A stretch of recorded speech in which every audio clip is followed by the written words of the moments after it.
veľmi mylná predstava o vášni a o naplnení života. Poďme si to rozobrať. Budem vychádzať zo slov amerického-iránskeho miliardára Alexa Hormozyho a zo slov spisovateľa Vadima Zelanda, ktorý práve hovorí o duši a o rozume. No a keď spojím dokopy slova týchto dvoch veľkých mysliteľov, tak to, čo chceme, po čom túžime, to naše poslanie, to je náš svätý grál, to, prečo sme sem prišli a čo keď robíme, tak cítime, že to je ono. A keď to nevieme, tak to musíme nájsť. Je sviatok duše. Je to niečo, čo premení celý náš život na sviatok. Tá jedna jediná vec, ktorú keď budeme robiť, tak celý náš deň bude prežiarený touto krásnou, láskavou energiou. Môže to byť pečenie rožkov pre ľudí, môže to byť vychovávanie detí, môže to byť nový druh podnikania, presťahovanie sa, schudnutie, môže to byť čokoľvek, alebo nejaký druh služby produktu, ktorý chceme poskytovať. No a keď to nevieme, tak to musíme nájsť. Na to som vytvoril cvičenie magického počúvania, ktoré si môžete vyskúšať. Je to v mojom obsahu. No a druhá časť tejto rovnice alebo tejto premisy je zase od Alexa Hormozyho a ten tvrdí, vášeň sa nehľadá, vášeň sa vytvára.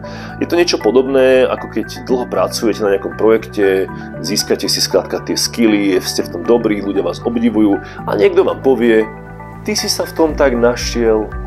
Ale ono to nie je tak, že vy ste sa v tom našli, alebo vy ste si to našli. Vy ste si to vytvorili, vy ste si to vydobili, vy ste si to vypestovali. No a to je ten hlavný misconception, to nepochopenie, že vášeň sa nehľadá, vášeň sa vytvára. A pointa je v tom, že na začiatku človek skúša, hľadá. Niečo skúša, je v tom dobrý, dostáva od okolia spätnú väzbu, ty si v tom dobrý. Človek si povie, ja som v tom dobrý, to sa mi páči, ten pocit je dobrý. Robí to dlhšie. Robí tzv. Deliberate practice, čiže niečo na ten štýl ako tenista, keď robí, cvičí o stenu backhand, forehand, backhand, forehand, backhand, forehand. Není to až tak zábavné už, ale hovorí si, keď to budem robiť, tak v tom budem ešte lepší. A on to robí, je v tom lepší a druhý ho ešte viacej chvália. Hovoria, ty by si mal ísť na tenisovú školu, ty si v tom dobrý. Človek ide na tenisovú školu, stane sa majstrom sveta, to, čo robí, ho baví a celý svet to oceňuje, má za to dobré výsledky, spätnú väzbu, ktorá je chválihodná a vyživujúca a on si povie, mám svoju vášeň. Ale nie je to tak, že on by si ju našiel, že mu to spadlo, že mu raketa spadla na hlavu z výšne a on skrátka si povedal, že áno, tak ja budem tenista. On si to musel vytvoriť. No a niekto povie, že ale niektorí ľudia to od malička vedia. Nie. Oni to len skôr začali robiť. Už ako 4-roční im rodičia dávali 20 centov za to, že vyhodia kôš a oni sa naučili, že áno, keď budem predávať limonádu na školskom dvore, zarobím si ďalšie peniaze, môžem si kúpiť niečo ďalšie, investovali, reinvestovali do biznisu. Už v 6 rokoch zarábali viac ako niektorí v 15. Takže títo ľudia len zažili tú svoju vášeň skôr. Takže toľko posolstvo k tejto vášni.